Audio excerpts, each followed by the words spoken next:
Hey guys, Dave Anderson here, Helicool's Helipad.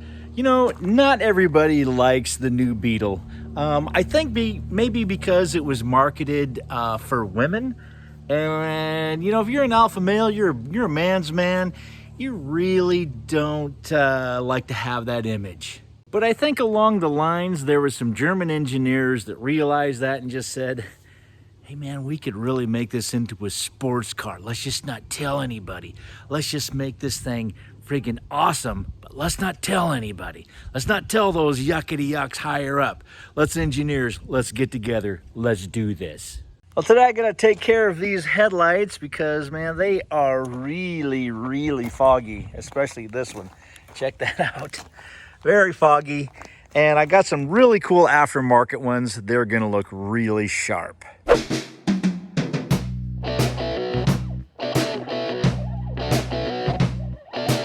Because these lights have a halo in them, they're aftermarket. I really like the look of the halo. I went ahead and checked to make sure I had the proper ground. Okay, so the little hook thing is on the left-hand side, ground is the top. The middle is the driving lights, and the bottom is the high beam lights. Black wire from halo and LED wire together to the ground side, that'll be the top pin, and the white wire from the halo and the LED wire in figure 2 to the positive driver light, which is in the middle. Okay, I'm going to do that by cutting this and adding in a pigtail. That's the easiest way to do it. It came with these little pinch connectors. Those are kind of garbage, especially in an area like this where there's a lot of moisture. They're going to go bad real quick. So it's just best to do a pigtail connector with heat shrink and get it all sealed back up. What I want to do is basically have, this is a spade connector. And I'm going to have a spade that goes in so that I can actually take the light out if I want to. You know, I don't have to cut any wires if I ever have to replace anything or pull the light out to change a light bulb or whatever. And then this piece here will just get connected with a inline connector. I really like these because it has solder on the inside, and this heat shrinks it all together and solders the two wires together, which makes an excellent connection.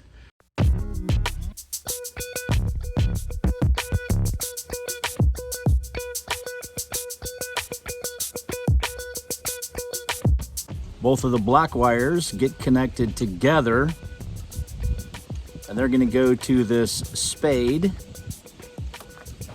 male spade connector.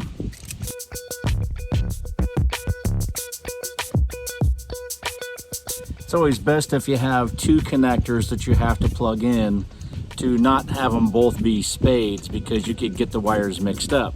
So in this case, I'm going to change it to the female spade, and that way I can't hook a female to a female and a male to male and expect it to work. Okay, that's just good practice to use.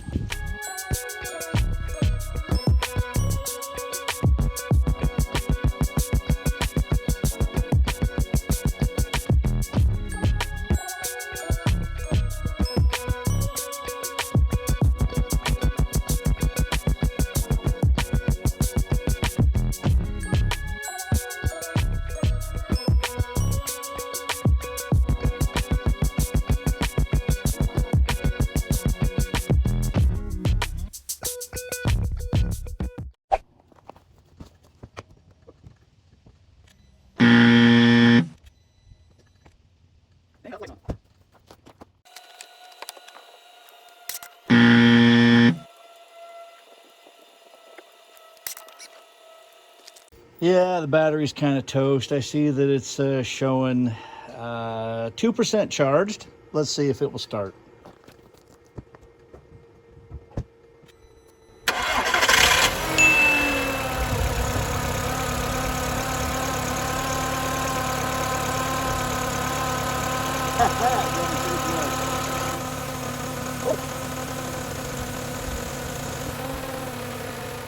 There you go. LED light is lit up. And of course, there's the difference.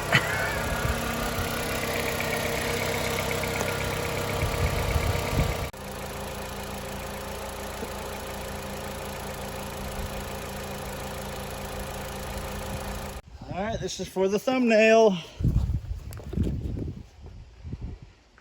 Can you see the difference? Yep. All right, so that's what I mean by a pigtail. You see, one is the male spade, the other is the female spade, so that you can't ever mess them up. Here's the pigtail that makes that connection back to the same plug, that one and that one. Okay, so we are ready to get the light installed.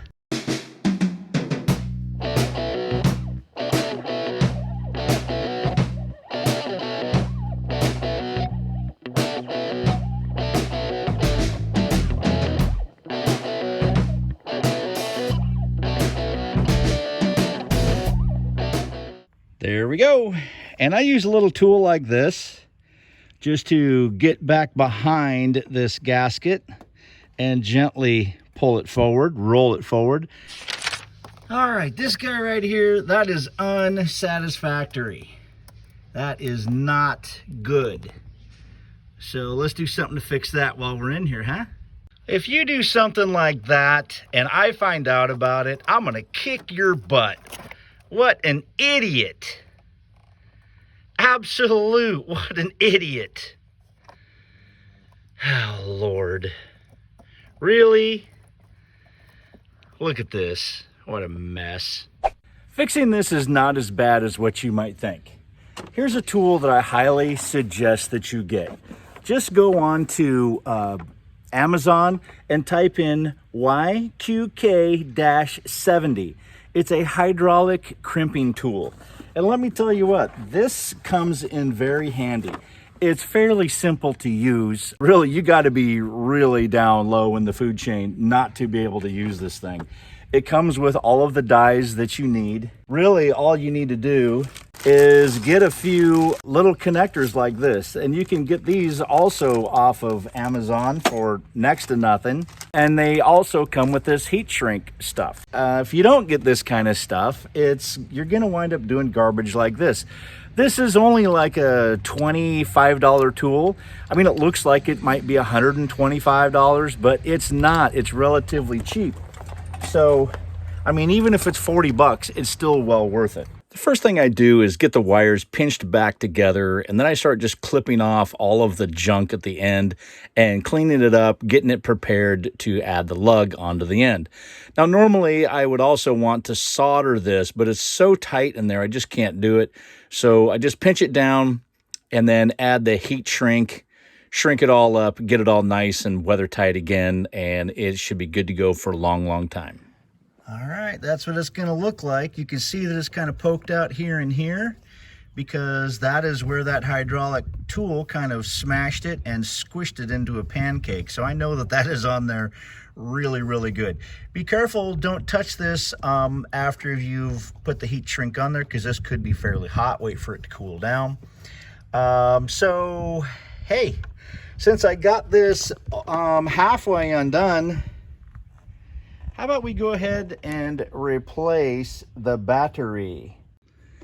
You get it out with a 10 millimeter box end wrench, or open end wrench rather. I need to check something out here. Okay, so I have about 11 inches of clearance for this battery.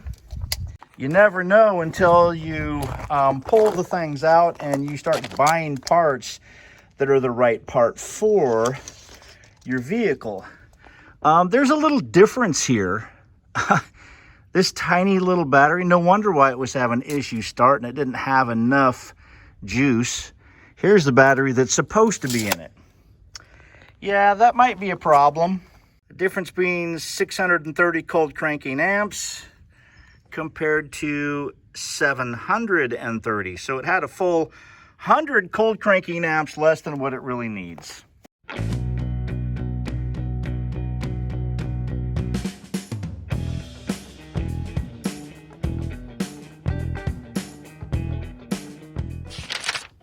Well, believe it or not, we're only about halfway done. You might be saying, what? Halfway done?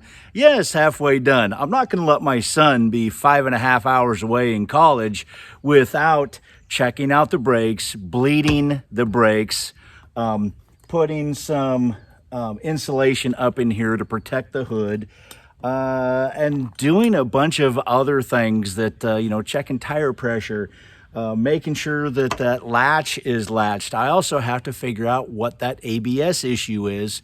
And there's some kind of I don't know which one it is. You have to put it up onto a tester to figure out which one.